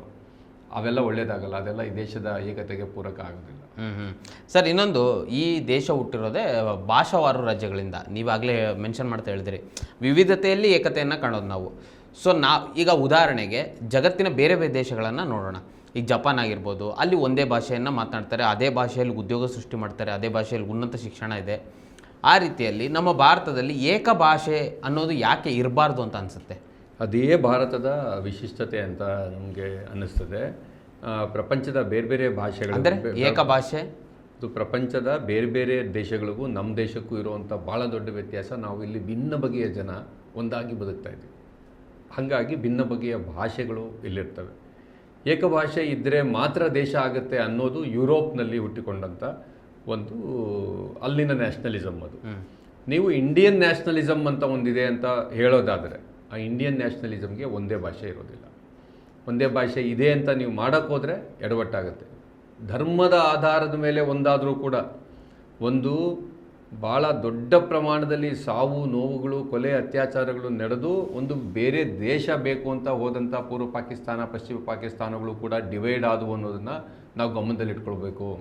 ಒಂದು ಧರ್ಮ, ಒಂದು ಭಾಷೆ ಅಂತ ಬಹುಭಾಷೆ ಮತ್ತು ಬಹು ಸಂಸ್ಕೃತಿಗಳಿರುವಂಥ ಒಂದು ದೇಶದಲ್ಲಿ ಹೇರ್ಲಿಕ್ಕೆ ಹೋದರೆ ಇಂಥದ್ದು ನಡೀತದೆ. ಅಂಥದ್ದು ಆಗಬಾರ್ದು ಈ ದೇಶದಲ್ಲಿ. ಈ ದೇಶದಲ್ಲಿ ನಾನು ಯಾವುದೇ ಭಾಷೆ ಮಾತಾಡುವಂಥ ಸಮುದಾಯಕ್ಕೆ ಸೇರಿದರೂ ಕೂಡ, ಭಾಷಿಕ ಸಮುದಾಯಕ್ಕೆ ಸೇರಿದರೂ ಕೂಡ ಈ ದೇಶ ನಂದು ಅಂತ ಅನ್ನಿಸುವಂಥ ವಾತಾವರಣವನ್ನು ಈ ದೇಶ ನಡೆಸುವಂಥವ್ರು ಅದನ್ನು ತರಬೇಕು. ಕರ್ನಾಟಕ ಸರ್ಕಾರ ಆ ನಿಟ್ಟಿನಲ್ಲಿ ಒಂದು ಪೂರಕವಾದಂಥ ಕ್ರಮವನ್ನು ತೆಗೆದುಕೊಂಡಿದೆ. ಕರ್ನಾಟಕ ಸರ್ಕಾರದ ಶಿಕ್ಷಣ ಇಲಾಖೆ ಅಂತ ಕ್ರಮಗಳನ್ನು ತೆಗೆದುಕೊಳ್ಳೋಕೆ ಹೊರಟಿದೆ. ಇದು ಒಳ್ಳೆಯದು ಅಂತ. ಭಾಷಾ ವಿಚಾರದಲ್ಲಿ ದೊಡ್ಡ ದೊಡ್ಡ ಜಗಳಗಳಾಗಿದ್ದಾವೆ, ದೊಡ್ಡ ದೊಡ್ಡ ಗಲಾಟೆಗಳಾಗಿದ್ದಾವೆ, ರಾಜ್ಯಗಳೇ ಹರಿದೊಂಚು ಹೋಗಿದ್ದಾವೆ, ರಾಜ್ಯಗಳು ಒಂದುಗೂಡಿದ್ದಾವೆ ಮತ್ತು ಹರಿದೊಂಚು ಹೋಗಿದ್ದಾವೆ. ನೀವು ಎಕ್ಸಾಂಪಲಲ್ಲಿ ಹೇಳಿದ್ರಿ ಆಂಧ್ರ ಪ್ರದೇಶ ಮತ್ತು ತೆಲಂಗಾಣ. ಈಗ ನಮ್ಮ ಕರ್ನಾಟಕದ ಉದಾಹರಣೆಗೆ ತೊಗೊಂಡ್ರೆ ಕಾಸರಗೋಡು ವಿಚಾರವಾಗಿಯೂ ನಮ್ಮ ಗಲಾಟೆ ಇದೆ. ಕಾಸರಗೋಡು ನಮಗೆ ಸೇರಬೇಕು ಅಂತ ಅಂತೀವಿ, ಕೇರಳದವ್ರು ನಮಗೆ ಸೇರ್ಬೇಕಂತಾರೆ. ಇನ್ನು ಬೆಳಗಾವಿಯಲ್ಲೂ ಸಹ ಅದು ಮಹಾರಾಷ್ಟ್ರಕ್ಕೆ ಸೇರಬೇಕು ಅಂತ ಅವ್ರು ಹೇಳ್ತಾರೆ. ಅದು ಬೆಳಗಾವಿ ನಮ್ಮದೇ ಅಂತ ನಾವು ಈಗಲೂ ಅದಕ್ಕೆ ಇದು ಮಾಡ್ತೀವಿ. ಸೊ ಒಂದು ಭಾಷೆ ಆದರೆ ಇಡೀ ದೇಶಕ್ಕೆ ಯಾಕೆ ನಾವು ಒಂದಾಗಲ್ಲ ಅಂತ ಅನಿಸುತ್ತೆ? ಅದು ನಾನು ಆಗಲೇ ಹೇಳಿದೆ, ಇದು ಒಂದು ಭಾಷೆ ಅಂತಂದಾಗ ಬಹುಭಾಷಿಕ ಜನ ಇದ್ದಾಗ ನೀವು ಇನ್ನೊಂದು ಭಾಷೆಯನ್ನು ಅದು ಎಷ್ಟೇ ಸಂಖ್ಯೆಯ ಜನ ಮಾತಾಡ್ತಾ ಇರಲಿ, ಮತ್ತು ಇದು ಪ್ರದೇಶವಾಗಿ ವಿಂಗಡಣೆ ಆಗಿಬಿಟ್ಟಿದೆ. ಇಡೀ ದೇಶದಾದ್ಯಂತ ಹಿಂದಿನೇ ಇತ್ತು. ಅದನ್ನು ಒಂದು 65-70% ಜನ ಮಾತಾಡ್ತಿದ್ರು. ಅಲ್ಲಲ್ಲಿ ಮಧ್ಯದಲ್ಲಿ ಬೇರೆ ಬೇರೆ ಜನ ಕೂಡ ವಿಶಾಲವಾಗಿ ಹರಡ್ಕೊಂಡಿದ್ರು ಅಂದಾಗ ಬೇರೆ. ಒಂದಿಡೀ ಭೂಭಾಗದಲ್ಲಿ, ಕರ್ನಾಟಕವೆಂಬ ಒಂದಿಡೀ ಭೂಭಾಗದಲ್ಲಿ 6-7 ಕೋಟಿ ಜನ ವಾಸ ಮಾಡ್ತಿರೋ ಜಾಗದಲ್ಲಿ ನಿಮ್ಗೆ 5.5-6 ಕೋಟಿ ಜನ ಒಂದು ಭಾಷೆ ಮಾತಾಡ್ತಿದ್ದಾಗ, ಹಾಗೆ 7-8 ಕೋಟಿ ಜನ ತಮಿಳ್ನಾಡಿನಲ್ಲಿ ಒಂದು ಕಡೆ ವಾಸ ಮಾಡ್ತಿದ್ದಾಗ, ಒಂದು ಭೂಭಾಗದಲ್ಲಿ ಜನ ಇದ್ದಾಗ ನೀವು ದೂರದಲ್ಲಿರುವಂಥ ಇನ್ನೊಂದು ಭಾಷೆಯನ್ನು ತರೋದಿದೆಯಲ್ಲ, ಅದು ಆಗೋಕ್ಕೆ ಸಾಧ್ಯ ಇಲ್ಲ. ಅಂಥ ಟೈಮ್ನಲ್ಲಿ ಈ ಹೇರಿಕೆಯನ್ನು ನೀವು ಮಾಡಬಾರ್ದು. ಇದು ಕ್ಲಿಯರ್. ಆಗಲೂ ಸಹ ಒಂದು ವೇಳೆ ಇಡೀ ಕರ್ನಾಟಕದಾದ್ಯಂತ ಇನ್ನೊಂದು ಭಾಷಿಕ ಜನ ಹರಡ್ಕೊಂಡಿದ್ದಾರೆ ಅಂತ ಇಟ್ಕೊಳ್ಳೋಣ, ಅವರ ಸಂಖ್ಯೆ ಒಂದು ನಿರ್ದಿಷ್ಟ ಪರ್ಸೆಂಟೇಜ್ಗಿಂತ ಜಾಸ್ತಿ ಇದ್ದಾಗ ಆ ಭಾಷೆಯನ್ನು ಎರಡನೇ ಅಧಿಕೃತ ಭಾಷೆ ಅಂತ ಪರಿಗಣಿಸಬೇಕಾಗುತ್ತೆ. ಇದೂ ಕೂಡ ಆ ರೀತಿಯಾದಂಥ ಸೂತ್ರಗಳು ಈಗಾಗಲೇ ಇದೆ. ಯಾಕಂದರೆ ಈ ಭಾಷೆ ಅನ್ನೋದು ಜನರನ್ನು ಡಿವೈಡ್ ಮಾಡಿಬಿಡುವಂಥ ಒಂದು ಸಾಧನ ಆಗಿ ಇರೋದ್ರಿಂದ ಹಂಗಾಗಬಾರ್ದು ಅಂತಂದರೆ ನಾವು, ಅಂದರೆ ನೀವು 50 ಜನ ಇದ್ರೂ ಅದರಲ್ಲೂ ಸರ್ಕಾರಿ ಆದೇಶ ಹೊರಡಿಸ್ತೀವಿ ಅಂತ ಹೇಳೋದು ವಾಸ್ತವ ಅಲ್ಲ, ಹಂಗಾಗೋದಿಲ್ಲ. ಆದರೆ ಆ ರಾಜ್ಯದ ಒಟ್ಟು ಜನರಲ್ಲಿ ಇಷ್ಟು ಪರ್ಸೆಂಟೇಜ್ಗಿಂತ ಜಾಸ್ತಿ ಜನ ಇನ್ನೊಂದು ಭಾಷೆ ಮಾತಾಡೋರಿದ್ದರೆ ಅದನ್ನ 2ನೇ ಅಧಿಕೃತ ಭಾಷೆ 3ನೇ ಅಧಿಕೃತ ಭಾಷೆ ಅಂತ ಹೇಳಿ ದೇಶದಲ್ಲಿ ಆ ಥರದ ಸಿಸ್ಟಮ್ ಇದೆ. ಪ್ರಪಂಚದಲ್ಲೂ ಅಂಥ ಸಿಸ್ಟಮ್ ತುಂಬ ಕಡೆಯಲ್ಲಿದೆ. ಅಂಥ ಸಿಸ್ಟಮ್ಮು ಇರಬೇಕು. ಹಾಗಾಗಿ ನಮ್ಮ ನೋಟ್ನಲ್ಲಿ ಯಾಕೆ ಇಷ್ಟೊಂದು ಭಾಷೆಗಳು ಪ್ರಿಂಟ್ ಆಗ್ತಾರೆ? ಹೌದು, ಆ ರೀತಿ ಒಳಗಡೆ ಈ ಒಕ್ಕೂಟ ಸರ್ಕಾರ ತನ್ನ ಉಳಿದ ಆದೇಶಗಳನ್ನು ಕೂಡ ಅದೇ ರೀತಿಯಲ್ಲಿ ಎಲ್ಲ ಭಾಷೆಯಲ್ಲಿ ಹೊರಡಿಸೋದಕ್ಕೆ ಆಗಬೇಕು. ಈಗ ಕೇಂದ್ರ ಸರ್ಕಾರ ಹಿಂದಿ ಪ್ರಚಾರ ಸಭೆಗಳಿಗೆ, ಹಿಂದಿ ಪ್ರಚಾರಕ್ಕಾಗಿ ಅನೇಕ ದುಡ್ಡುಗಳನ್ನು ಬಜೆಟ್ಗಳಲ್ಲಿ ಎತ್ತಿಡುತ್ತೆ. ಅದಕ್ಕಾಗಿಯೇ ಇಡೀ ದೇಶಾದ್ಯಂತ ಹಿಂದಿಯನ್ನು ಯಾವ ರೀತಿ ಪ್ರಮೋಟ್ ಮಾಡ್ಬೋದು ಅನ್ನೋ ರೀತಿ ಎತ್ತಿಡ್ತಾ ಹೋಗುತ್ತೆ. ಉದಾಹರಣೆಗೆ 2014ರಲ್ಲಿ NDA ಸರ್ಕಾರ ಬಂದ ಮೇಲೆ ಅವ್ರು ತಂದಿರುವ ಅನೇಕ ಯೋಜನೆಗಳಲ್ಲಿ ಹಿಂದಿಯ ಹೆಸರುಗಳನ್ನೇ ಇಟ್ಟಿದ್ದಾರೆ. ಈಗ ಜನ್ಧನ್ ಆಗಿರ್ಬೋದು, ಜನೌಷಧಿ ಆಗಿರ್ಬೋದು, ಈ ಥರ ಬೇರೆ ಬೇರೆ ಕಾರ್ಯಕ್ರಮಗಳಿಗೆ ಹಿಂದಿಯನ್ನೇ BBG ರಾಮ್ಜಿ ಇರ್ಬೋದು, ಈ ಥರದ ಅನೇಕ ಕಾರ್ಯಕ್ರಮಗಳು ಎಲ್ಲ ಅನೇಕ ಅನ್ನೋದಕ್ಕಿಂತ ಅವ್ರು ತಂದಿರುವ ಎಲ್ಲ ಕಾರ್ಯಕ್ರಮಗಳಲ್ಲೂ ಹಿಂದಿಯನ್ನು ಪ್ರಮೋಟ್ ಮಾಡಲಿಕ್ಕೆ ನೋಡ್ತಾರೆ. ಗೃಹ ಮಂತ್ರಿಗಳ ಅಮಿತ್ ಶಾ ಅವರೇ ಹೇಳ್ತಾರೆ ಹಿಂದಿ ದೇಶದ ಭಾಷೆ ಆಗಬೇಕು ಅಂತ ಅವ್ರು ಮಾತನಾಡ್ತಾರೆ. ಸೊ ಹೀಗಿರುವಾಗ ಒಂದು ಸರ್ಕಾರವೇ ಈ ರೀತಿ ಹಿಂದಿಯನ್ನು ಪ್ರಮೋಟ್ ಮಾಡಲಿಕ್ಕೆ ಹೊರಟಾಗ ನಮ್ಮಂಥ ಒಂದು ರಾಜ್ಯ, ಕರ್ನಾಟಕ ರಾಜ್ಯ ಯಾಕೆ ವಿರೋಧ ಮಾಡ್ಬೇಕನ್ಸುತ್ತೆ ನಿಮಗೆ? ಹೌದು, ಯಾಕಂದರೆ ಇದೇ ಕಾರಣಕ್ಕೆ ಈಗ ಅದು ನಮ್ಗೆ ಅರ್ಥನೇ. ಈಗ BBG ರಾಮ್ಜಿನಲ್ಲಿ ಆಜೀವಿಕಾ ಮಿಷನ್ ಅಂತ ಒಂದಿದೆ. ಈ ಆಜೀವಿಕಾ ಅಂದ್ರೆ ಏನು? ವಿಕಸಿತ ಭಾರತ ಅಂದಾಗಲೂ ಕೂಡ ಅದು ಏನು ಕನ್ನಡದ ಪದ ಅಲ್ಲ. ವಿಕಸಿತ ಅನ್ನೋದು ಸಂಸ್ಕೃತದ ಪದ. ನಮ್ಗೆ ಹೆಂಗೋ ಕೇಳಿಸ್ಕೊಂಡಿರ್ತೀವಿ ಅಂತ ಅನ್ಕೊಳ್ಳಿ. ಈ ಆಜೀವಿಕಾ ಮಿಷನ್ ಅಂತಂದರೆ ಏನು ನಮ್ಗೆ ಗೊತ್ತಿಲ್ಲ. ನಮ್ಗೆ ಗೊತ್ತಿಲ್ಲದೆ ಇರೋದು ಒಂದು ಯೋಜನೆಯನ್ನು ಇಡೀ ದೇಶಕ್ಕೆ ಆ ಹೆಸರಿನಲ್ಲಿ ತಂದರೆ ಅದು ದೊಡ್ಡ ಸಮಸ್ಯೆ ಆಗುತ್ತೆ. ಅದೇ ಕಾರಣಕ್ಕಾಗಿ ವಿರೋಧಿಸಬೇಕು. ಯಾವ ಕಾರಣ ನೀವು ಹೇಳ್ತಾ ಇದ್ದೀರಿ ಅದಕ್ಕೆ ತರ್ತಿದ್ದಾರೆ ಅಂತ, ಅದೇ ಕಾರಣಕ್ಕೆ ಹಂಗೆ ಮಾಡಬಾರ್ದು. ಆ ಯೋಜನೆ ಫಸ್ಟ್ ಆಫ್ ಆಲ್ ಆ ಯೋಜನೆಗಳೇನು ಒಳ್ಳೆ ಯೋಜನೆ ತರ್ತಾ ಇಲ್ಲ ಅವರು. ಒಂದು ವೇಳೆ ಒಳ್ಳೆಯ ಯೋಜನೆ ತಂದರೂ ಅದರ ಹೆಸರು ದೇಶದ ಎಲ್ಲರೂ ಕೂಡ ಒಪ್ಪಿಕೊಳ್ಳೋ ರೀತಿ ಒಳಗಡೆ ಇರಬೇಕು. ಅದನ್ನು ಮಾಡ್ತಾ ಇಲ್ಲ ಅವರು. ಹಿಂದಿ ಪ್ರಚಾರ ಸಭಾ ಬೇರೆ ಬೇರೆ ಇದಕ್ಕೆ ಜಾಸ್ತಿ ಫಂಡ್ಸ್ ಕೊಡ್ತಾರೆ. ಕನ್ನಡ ಭಾಷೆಯನ್ನು ಈಗ ಪ್ರಮೋಟ್ ಮಾಡುವಂಥದ್ದು ಒಕ್ಕೂಟ ಸರ್ಕಾರದ ಕರ್ತವ್ಯ ಅಲ್ವಾ? ತಮಿಳ್ದು ಅವ್ರ ಕರ್ತವ್ಯ ಅಲ್ವಾ? ಬೋಡೋ, ಸಂತಾಲಿ ಎಲ್ಲ ಕೂಡ ನಮ್ಮ ಸಂವಿಧಾನದ ಶೆಡ್ಯೂಲ್ನಲ್ಲಿ ಸೇರಿಸಿಲ್ವಾ? ಎಲ್ಲ ಭಾಷೆಗಳಿಗೂ ಕೂಡ ಇವರು ಮಹತ್ವ ಕೊಡಬೇಕು, ದುಡ್ಡು ಕೊಡಬೇಕು ಅದು ಪ್ರಚಾರ ಮಾಡೋಕ್ಕೆ. ಸರ್, ನೀವು ಇತ್ತೀಚೆಗೆ ಮಾತನಾಡ್ತಾ ಒಂದು ಎಕ್ಸಾಂಪಲನ್ನು ಕೊಟ್ಟಿದ್ದೀರಿ. ಅಂದರೆ ಒಂದು ಬ್ಯಾಂಕ್ನಲ್ಲಿ ಹೋದಾಗ ಒಂದು ಮಹಿಳೆಗೆ ಯಾವ ರೀತಿಯಲ್ಲ ಮ್ಯಾನೇಜರ್ ಮಾತನಾಡಿದ್ದು. ಈಗ ರೀಸೆಂಟಾಗಿ ಮಂಡ್ಯದಲ್ಲೂ ಒಂದು ಇನ್ಸಿಡೆಂಟ್ ನಡೆದಿತ್ತು. ಒಬ್ಬ ರೈತ ಬ್ಯಾಂಕಿಗೆ ಹೋದಾಗ ಅಲ್ಲೊಬ್ಬ ಹಿಂದಿ ಮಾತನಾಡೋನು ಯಾವ ರೀತಿ ದರ್ಪದಿಂದ ವರ್ತಿಸಿದ್ರು ಅಂತ. ಸೊ ಇದ್ರ ಬಗ್ಗೆ ನಿಮಗೇನು ಅನಿಸುತ್ತೆ ಸರ್? ಹೌದು, ಇದು ನೋಡಿ, ಕೆಲವು ಇಲಾಖೆಗಳು ಅಥವಾ ಸೆಕ್ಟರ್ಗಳು ಒಕ್ಕೂಟ ಸರ್ಕಾರದ ಅಡಿಯಲ್ಲಿ ಬರ್ತವೆ. ಸರ್, ಅದಕ್ಕೆ ಒಂದು ಪ್ರಶ್ನೆ ಸೇರಿಸ್ತೀನಿ. ಇದಕ್ಕಾದ್ರೂ ನಾವು ಹಿಂದಿ ಕಲಿಬೇಕು ಅಂತ ಅನ್ಸಲ್ವಾ ನಿಮಗೆ? ಅದಕ್ಕೆ ಹಿಂದಿ ಯಾಕೆ ಕಲಿಬೇಕು? ಅವ್ರು ಬಂದಿರೋ ವ್ಯಕ್ತಿ ಕನ್ನಡ ಕಲಿಬೇಕು ಅಂತ ನಾವು ಹೇಳೋದು. ಅವ್ರು ಬಂದಿರೋ ವ್ಯಕ್ತಿ ಈ ರಾಜ್ಯದಲ್ಲಿ ಇಲ್ಲಿ ಬಂದು ಕೂತ್ಕೊಂಡು ಕೆಲಸ ಮಾಡ್ತಾ ಇರೋದು. ಹಂಗಾಗಿ ಆ ವ್ಯಕ್ತಿ ಇಲ್ಲಿ ಕನ್ನಡ ಕಲಿಬೇಕು. ಕನ್ನಡ ಕಲಿದೇ ಇದ್ದರೆ ಅವ್ರಿಗೆ ನಾವು ಹಿಂದಿನಲ್ಲಿ ಉತ್ತರ ಕೊಟ್ಟು ಅದನ್ನು ಎದುರಿಸಬೇಕಾಗಿಲ್ಲ, ನಾವು ಕನ್ನಡದಲ್ಲಿ ಉತ್ತರ ಕೊಟ್ಟು ಅವ್ರನ್ನ ಎದುರಿಸಬೇಕಾಗಿದೆ. ಈ ಕಾರಣಕ್ಕಾಗಿಯೇ ಈ ದೇಶದಲ್ಲಿ ಬೇರೆ ಕೆಲವು ಸೆಕ್ಟರ್ಗಳು ಒಕ್ಕೂಟ ಸರ್ಕಾರದ ವ್ಯಾಪ್ತಿಯಲ್ಲಿರೋದ್ರಿಂದ ಅಲ್ಲಿಂದ ತೊಗೊಂಬಂದು ಇಂಥವ್ರನ್ನ ಇಲ್ಲಿಗೆ ಹಾಕ್ತಾರೆ. ಆಯಿತು, ಯಾವುದೋ ಕಾರಣಕ್ಕೆ ನೀವು ಆಗ್ತೀರಾ ಅಂದ್ಕೊಳ್ಳಿ, IAS ಆಫೀಸರ್ಗಳಾಗ್ತಿದ್ದೀರಿ, ಇವೆಲ್ಲನೂ ಹಾಕಿದಾಗಲೂ ಕೂಡ ನೀವು ಅವರು ಕಡ್ಡಾಯವಾಗಿ ಸ್ಥಳೀಯ ಭಾಷೆಯನ್ನು ಕಲಿತು ಬರಬೇಕು ಅನ್ನೋದನ್ನು ಹೇಳಬೇಕಿದೆ. ಇನ್ನು ವಿಶೇಷವಾಗಿ ನಾನು ಮೊದಲೇ ಹೇಳಿದೆ BJP ಅವರು ವಿರೋಧ ಮಾಡ್ತಿದ್ದಾರೆ ಅಂತ. ಒಂದು ರಾಜಕೀಯವಾಗಿಯೂ ವಿರೋಧ, ಇನ್ನೊಂದು ಸೈದ್ಧಾಂತಿಕವಾಗಿಯೂ ಅವರು ವಿರೋಧ ಮಾಡ್ತಾ ಇದ್ದಾರೆ. ಅದರಲ್ಲೂ ಕರ್ನಾಟಕದಿಂದ ಕನ್ನಡದ ಜನರ ಓಟನ್ನು ತಗೊಂಡು ಗೆದ್ದಿರುವಂತಹ ಸಚಿವರುಗಳು ಮತ್ತು ಶಾಸಕರುಗಳು ಅವರು ವಿರೋಧ ಮಾಡ್ತಿದ್ದಾರೆ. ಇದ್ರ ಬಗ್ಗೆ ಏನು ಹೇಳ್ತೀರಾ ಸರ್? ಹೌದು, ಯಾಕಂದರೆ BJP ಏನಿದೆ ಅದು ಈ ದೇಶದ ರಾಷ್ಟ್ರೀಯ ಭಾವನೆಗೆ ಪೂರಕವಾಗಿಲ್ಲ. ಅವರು ಯಾವ ಥರ ಹೇಳ್ತೀರಾ? ಯಾಕಂದರೆ ಈ ದೇಶದ ರಾಷ್ಟ್ರೀಯ ಭಾವನೆ ಭಾರತದ ಸ್ವಾತಂತ್ರ್ಯ ಚಳುವಳಿಯಲ್ಲಿ ರೂಪುಗೊಂಡಿದ್ದು. ಅದು ಇವೆಲ್ಲವನ್ನೂ ಕೂಡ ಒಪ್ಪಿಕೊಳ್ಳುವಂಥ, ಬಹುತ್ವವನ್ನು ಒಪ್ಪಿಕೊಳ್ಳುವ, ಬಹುಭಾಷೆಯನ್ನು ಒಪ್ಪಿಕೊಳ್ಳುವಂಥ ಒಂದು ರಾಷ್ಟ್ರೀಯ ಭಾವನೆ ನಮ್ಮ ದೇಶದಲ್ಲಿ ಅಂತರ್ಗತವಾಗಿರೋದು. ನಮ್ಮ ದೇಶದ ಫ್ರೀಡಮ್ ಮೂವ್ಮೆಂಟು ಅದನ್ನು ತೋರಿಸುತ್ತೆ. ಇವರು ಫ್ರೀಡಮ್ ಮೂವ್ಮೆಂಟ್ ವಿರುದ್ಧ ಇದ್ದರು. ಇವರು ಹಿಂದಿ, ಹಿಂದೂ, ಹಿಂದೂಸ್ತಾನ್ ಅಂತ ಹೇಳಬೇಕಾದ್ರೆ ಅದು RSSನ ಸ್ಲೋಗನ್ ಅದು. ಹೌದು. ಸೊ BJP RSS ಏನಿದ್ದಾರೆ ಇವರು ಈ ರೀತಿ ಒಳಗಡೆ ಅವ್ರೇನಾದ್ರ ಅರ್ಥ ಹಿಂದಿ ಭಾಷಿಕರ ಪರವಾಗಿದ್ದಾರೆ, ಅವರ ಅನುಕೂಲಕ್ಕಾಗಿ ಏನಾದ್ರು ಮಾಡ್ತಾರೆ ಅಂತ ಅನ್ಕೋಬಿಡಿ. ಹಂಗೇನೂ ಇಲ್ಲ. ಹಿಂದಿ ಭಾಷಿಕರು ಏನೂ ಇವರು ಅವ್ರನ್ನ ಮೇಲಕ್ಕೆತ್ತಿ ಏನೂ ಕೂಡಿಸಿಲ್ಲ. ದುಡ್ಡು ಅಲ್ಲಿ ಕೊಡ್ತಾರೆ, ಆ ದುಡ್ಡು ಎಲ್ಲಿಗೋಗುತ್ತೆ ಅಂತ ನಾವು ಪ್ರಶ್ನೆ ಕೇಳಬೇಕು. ಬಿಟ್ಟರೆ ಬಿಹಾರ ಮತ್ತು ಉತ್ತರ ಪ್ರದೇಶಕ್ಕೆ ಇಷ್ಟೊಂದು ದುಡ್ಡು ಕೊಡ್ತಿರಲ್ಲಪ್ಪ ಇಲ್ಲಿಂದ ತೆಗೆದುಕೊಂಡು, ಪರವಾಗಿಲ್ಲ, ನಾವು ಈ ರಾಜ್ಯದಲ್ಲಿ ಎಲ್ಲರಿಗೂ ತಲುಪಬೇಕು ಅಂತ ಅನ್ನೋದೇ ಡೆಮಾಕ್ರಸಿ ಅದು. ಆದರೆ ನೀವು 100 ರೂಪಾಯಿ ತೊಗೊಂಡು ನಮಗೆ 13 ರೂಪಾಯಿ ವಾಪಸ್ ಕೊಡೋದಿದೆಯಲ್ಲ, ಅದು ಪ್ರಾಬ್ಲಮ್ಮು. ಜಾಸ್ತಿ ಕೊಟ್ಟ ಕಡೆಯಲ್ಲಿ ಅಭಿವೃದ್ಧಿ ಆಗದಿರೋದಕ್ಕೆ ಏನು ತೊಡಕಿದೆ ಅನ್ನೋದನ್ನು ಈಗಾಗಲೇ ಅಭಿವೃದ್ಧಿ ಹೊಂದಿರುವಂಥ ರಾಜ್ಯಗಳ, ಅಭಿವೃದ್ಧಿ ಹೊಂದಿರುವಂಥ ಎಲ್ಲ ಸಮುದಾಯಗಳ ಅವರನ್ನು ನೋಡಿ ಇವರು ಪಾಠ ಕಲಿಬೇಕು. ಒಂದು ಅವಕಾಶ ಸಿಕ್ಕಾಗ ಬೇರೆ ಬೇರೆ ಅವಕಾಶ ವಂಚಿತ ಸಮುದಾಯಗಳು ಮೇಲಕ್ಕೆ ಬರ್ತವೆ. ಈಗ ಶಿಕ್ಷಣದಲ್ಲಿ, ಅಧಿಕಾರದಲ್ಲಿ, ಅಧಿಕಾರಿ ಹುದ್ದೆಗಳಲ್ಲಿ ಇವೆಲ್ಲದರಲ್ಲೂ ಕೂಡ ಹಲವಾರು ಸಮುದಾಯಗಳು ಇರಲಿಲ್ಲ. ಯಾಕಂದರೆ ಅವ್ರಿಗೆ ಅವಕಾಶವೇ ಇರಲಿಲ್ಲ. ಅಂಥ ಅವಕಾಶ ಸಿಗಕ್ಕೆ ಶುರು ಮಾಡಿದ್ಮೇಲೆ ಸಾಂವಿಧಾನಿಕವಾದಂಥ ರಕ್ಷಣಾತ್ಮಕ ಕ್ರಮಗಳಿಂದ ಮಹಿಳೆಯರು, ದಲಿತ ಸಮುದಾಯಕ್ಕೆ ಸೇರಿದವರು, ಪರಿಶಿಷ್ಟ ಪಂಗಡಕ್ಕೆ ಸೇರಿದಂಥವರು, ಅಲ್ಪಸಂಖ್ಯಾತ ಸಮುದಾಯಕ್ಕೆ ಸೇರಿದವರು ಇವರು ಮೇಲಕ್ಕೆ ಬಂದಿದ್ದಾರಲ್ಲ, ದೇಶದಾದ್ಯಂತ ಮೇಲಕ್ಕೆ ಬಂದಿದ್ದಾರೆ, ಸಮರ್ಥವಾಗಿ ಎಲ್ಲವನ್ನು ನಿಭಾಯಿಸ್ತಾ ಇದ್ದಾರೆ. UP ಮತ್ತು ಉತ್ತರ ಪ್ರದೇಶ ಮತ್ತು ಬಿಹಾರಕ್ಕೆ, ರಾಜಸ್ಥಾನಕ್ಕೆ, ಮಧ್ಯಪ್ರದೇಶಕ್ಕೆ ಇಲ್ಲಿ ನೀವು ಸಾಕಷ್ಟು ಹಣ ಕೊಟ್ಟಾಗಲೂ ಯಾಕಾಗಿಲ್ಲ ಅನ್ನೋದನ್ನು ಸ್ವಲ್ಪ ರಿವ್ಯೂ ಮಾಡಿ, ಅದು ನಮ್ಮ ಸೋದರ ಸೋದರಿಯರು ಅವರು ಕೂಡ ಅವರು ಸರಿಯಾಗಿ ಆಗೋಂಗೆ ಆಗಬೇಕು. ಈ ಹಿಂದಿ ಏರಿಕೆ ಥರದಿಂದ ಇದಾಗಲ್ಲ, ತಪ್ಪು ತಿಳ್ಕೊಂಬಿಟ್ಟಿದ್ದಾರೆ ಅವರು. ತಗೊಂಬಂದು ಎಲ್ಲ ಕಡೆಗೂ ಅದನ್ನೇ ಎಲ್ಲ ಕಡೆಗೂ ಹರಡಿಸ್ಬಿಟ್ರೆ ಸರಿ ಹೋಗ್ಬಿಡುತ್ತೆ ಹಿಂದಿನ ಅಂತಂದರೆ ಅಂಥದ್ದು ಅದು ಯಾವ ರೀತಿಯಲ್ಲೂ ಅಭಿವೃದ್ಧಿಯ ಕ್ರಮ ಅಲ್ಲ, ಅದರಿಂದ ತೊಂದರೆ ಆಗುತ್ತೆ. ಸರ್, ರಾಷ್ಟ್ರೀಯ ಭಾವನೆ, ರಾಷ್ಟ್ರೀಯತೆ ಅನ್ನೋದು ಒಂದಂತ ಯಾಕೆ ಆಗಬಾರ್ದು?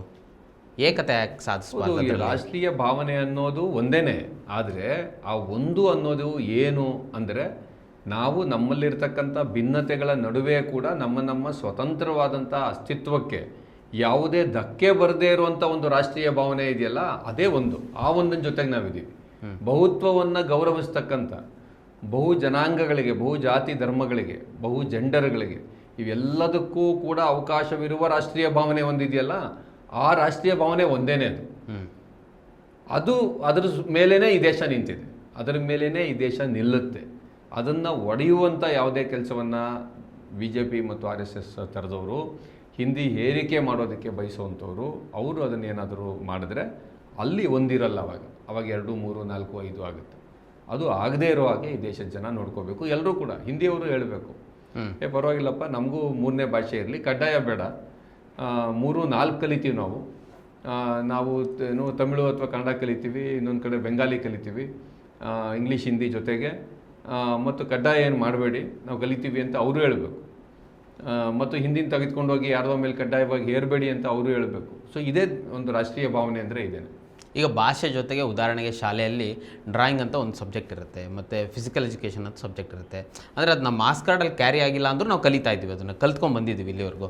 ಸೊ ಆ ರೀತಿಯಲ್ಲಿ ನೀವು ಒಂದು ಭಾಷೆಯನ್ನು ಸಹ ಕಲಿಬೋದು ಅಂತ ಹೇಳ್ತಾರೆ. ಉತ್ತಮವಾಗಿ ಕಲಿಬೇಕು, ಕಲಿಸ್ಬೇಕು, ಅದಕ್ಕೆ ಪ್ರಯತ್ನ ಮಾಡಬೇಕು, ಅದಕ್ಕೆ ಟೀಚರ್ಸ್ ನೇಮಕ ಮಾಡಬೇಕು, ಅವೆಲ್ಲ ಕೂಡ ನಡೀಬೇಕು. ಸರ್, ದ್ವಿಭಾಷಾ ನೀತಿ ಬಗ್ಗೆ ನಿಮ್ಮ ನಿಲುವು ಏನು ಸರ್? ಇಲ್ಲ, ಇದು ನನ್ನ ಪ್ರಕಾರ 3ನೇ ಭಾಷೆ ಕಲಿಯೋದಕ್ಕೆ ನನಗೆ ವ್ಯಕ್ತಿಗತವಾಗಿ ವಿರೋಧ ಇಲ್ಲ. ಆದರೆ ಆ 3ನೇ ಭಾಷೆ ಕಡ್ಡಾಯ ಆಗೋದು ಮತ್ತು ಆ 3ನೇ ಭಾಷೆ ಕೆಲವು ರಾಜ್ಯಗಳಿಗೆ ಮಾತ್ರ ಕಡ್ಡಾಯ ಆಗೋದೇನಿದೆ, ಇದಕ್ಕೆ ವಿರೋಧ ಇದೆ. ಎಲ್ಲ ಕಡೆ ಕಲಿಬೇಕು ಮತ್ತು ಆ 3ನೇ ಭಾಷೆ ಏನಾಗಿರಲಿ ಅನ್ನುವಂಥ ಆಯ್ಕೆ ಬಿಡಬೇಕು. ಒಂದೇ ಕರ್ನಾಟಕದ ಒಳಗಡೆ ತುಳು ಅಂತ ಒಂದು ಭಾಷೆ ಇದೆ. ಆ ತುಳು ಭಾಷೆ ನನಗೆ ಬರದೇ ಇದ್ದರೆ ನಾನು ಇಂಗ್ಲೀಷ್ ಕಲ್ತ್ಬಿಟ್ಟಿದ್ದೀನಿ. ನಾನು ಬೇಕಾದ್ರೆ ಎಲ್ಲಿ ಯುರೋಪ್ಗೆ ಹೋಗಿ, ಅಮೇರಿಕಕ್ಕೆ ಹೋಗಿ, ಇನ್ನೆಲ್ಲೋ ಹೋಗ್ಬಿಟ್ಟು ಮಾತಾಡ್ಬೋದು. ಇನ್ಯಾರೋ ಕೆಲವರು ಸ್ಪ್ಯಾನಿಷ್ ಕಲಿತಾರೆ, ಅವರು ದಕ್ಷಿಣ ಅಮೇರಿಕಕ್ಕೆ ಹೋದರೂ ಕೂಡ ಎಲ್ಲ ಮಾತಾಡ್ಬೋದು. ಅಂದರೆ ದಕ್ಷಿಣ ಕನ್ನಡದಲ್ಲಿ ಇರೋವಂಥವ್ರಿಗೆ ಜೊತೆಗೆ ನಾನು ಮಾತಾಡೋಕ್ಕಾಗಲ್ಲ ತುಳುವಿನಲ್ಲಿ ಅಂತಂದರೆ. ಹಾಗಾಗಿ ಈ ಥರ ಬೇರೆ ಬೇರೆ ಇದು ಕಲಿಯೋಕ್ಕೆ ಅವಕಾಶ ಇರಬೇಕು ಮಕ್ಕಳಿಗೆ. ಅವರು ಭಾಳ ಸುಂದರವಾಗಿ ಅರಳುತ್ತೆ ಈ ಸಮಾಜ, ಅದಿರಬೇಕು ಅಂತ ನನಗನ್ಸುತ್ತೆ. ಹೆಚ್ಚೆಚ್ಚು ಭಾಷೆ ಕಲಿಯೋದಕ್ಕೆ ಅವಕಾಶ ಇರಬೇಕು, ಕಡ್ಡಾಯ ಮಾಡಿ ಫೇಲ್ ಮಾಡಬಾರ್ದು. ಮತ್ತು ಹಿಂದಿ ಅನ್ನೋದು ಮಾತ್ರ 3ನೇ ಭಾಷೆ ಅನ್ನೋದು ಹೋಗಬೇಕು. ಅಲ್ಲ ಸರ್, ದ್ವಿಭಾಷಾ ನೀತಿ ಶಾಲೆಯಲ್ಲಿ ಅನ್ನೋದಕ್ಕಿಂತ ಆಡಳಿತ ವ್ಯವಸ್ಥೆಯಲ್ಲಿ ದ್ವಿಭಾಷಾ ನೀತಿ ಬಂದರೆ ಎಷ್ಟು ಅನುಕೂಲ ಆಗುತ್ತೆ. ಯಾಕಂದರೆ ಉದಾಹರಣೆಗೆ ಮಹಾರಾಷ್ಟ್ರದಲ್ಲಿ ದಿಢೀರನೇ ದ್ವಿಭಾಷಾ ನೀತಿ ಬಂತು, ಇನ್ನು ತಮಿಳುನಾಡಿನಲ್ಲಿ ಬಹು ದಶಕಗಳಿಂದ ದ್ವಿಭಾಷಾ ನೀತಿಯನ್ನು ಫಾಲೋ ಮಾಡ್ತಾ ಬಂದಿದ್ದಾರೆ. ಕರ್ನಾಟಕದಲ್ಲೂ ಕೂಡ ಕರ್ನಾಟಕ ರಾಜ್ಯ ಸರ್ಕಾರದ್ದು 2 ಭಾಷೆ ನೀತಿನೇ ಇದೆ. ಶಿಕ್ಷಣದಲ್ಲಿ ಮಾತ್ರ ಈ 3 ಭಾಷೆ ವಿಚಾರ ಇತ್ತು. ಅದನ್ನು ಒಂದು ಸ್ಟೆಪ್ ಇವಾಗ ಸಾಧನೆ ಮಾಡಲಾಗಿದೆ, ಅದನ್ನು ಕಡ್ಡಾಯನ ತೆಗೆದುಹಾಕೋದ್ರ ಮುಖಾಂತರ. ಆದರೆ 3ನೇ ಭಾಷೆ ಕಲಿಯುವುದಕ್ಕೆ ವಿರೋಧ ಇರಬೇಕು ಅಂತ ನನಗನ್ಸೋದಿಲ್ಲ.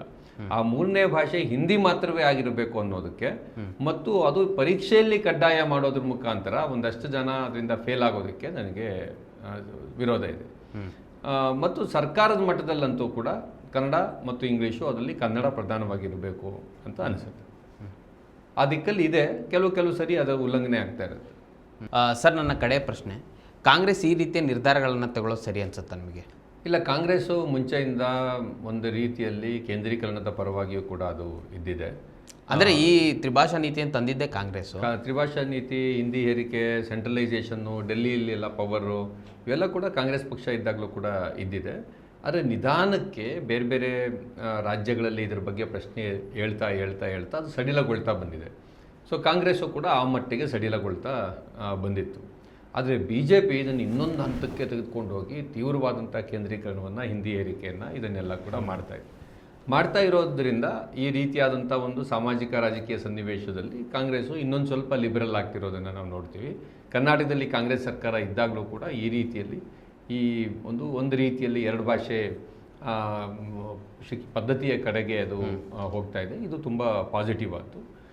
ಹಾಗಾಗಿ ಅದು ಎಂಥದೇ ಪಕ್ಷ ಇರಲಿ, ಪ್ರಾದೇಶಿಕ ಪಕ್ಷ ಅಂತ ಏನು ಕರಿತಾ ಇದ್ದೀವಿ ಅದಿರಲಿ ಅಥವಾ ಅಖಿಲ ಭಾರತ ಪಕ್ಷಗಳಿರಲಿ, ಇವೆಲ್ಲವೂ ಕೂಡ ಈ ರೀತಿಯಲ್ಲಿ ನಮ್ಮ ಈ ಬಹುತ್ವದ ಸ್ಪಿರಿಟನ್ನು ಗೌರವಿಸೋ ಕಡೆಗೆ ಹೋಗಬೇಕು.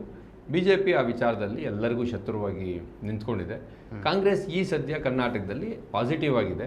But at the same time ನಾವು ಈ ಹಿಂದಿನ ಇತಿಹಾಸವನ್ನು ಗಮನದಲ್ಲಿಟ್ಕೊಂಡು ಕಾಂಗ್ರೆಸ್ ಪಕ್ಷವನ್ನು ಕೂಡ ನಿರಂತರವಾಗಿ ಎಚ್ಚರಿಸುವಂಥ ಕೆಲಸ ಮಾಡ್ತಾ ಇರಬೇಕು ಅಂತ. ಅಂದರೆ BJP ಅವರು ನಾವು ರಾಷ್ಟ್ರೀಯ ನಾಯಕರಿಗೆ ಓಲೈಸೋಕ್ಕೋಸ್ಕರ ನಮ್ಮ ನಾಡಿಗೆ ದ್ರೋಹ ಮಾಡ್ತಾರೆ ಅಂತ ಅನ್ಸಲ್ವಾ? ಹೌದು, ಡೆಫಿನೆಟ್ಲಿ ಅದನ್ನು ಮಾಡ್ತಾ ಇದ್ದಾರೆ. ಅವರಿಗೆ ಅವರ ಸಿದ್ಧಾಂತವೇ, ಅವರು ಬರೀ ರಾಷ್ಟ್ರೀಯ ನಾಯಕರನ್ನ ಓಲೈಸೋದು ಮಾತ್ರ ಅಲ್ಲ, ಅವರ ಸಿದ್ಧಾಂತವೇ ಅದು ಕರ್ನಾಟಕದಂಥ ರಾಜ್ಯಗಳ ಮತ್ತು ಅದರ ಅಭಿವೃದ್ಧಿಯ ವಿರುದ್ಧವಾಗಿದೆ ಅದು ಅಂತ ಅನ್ಸುತ್ತೆ.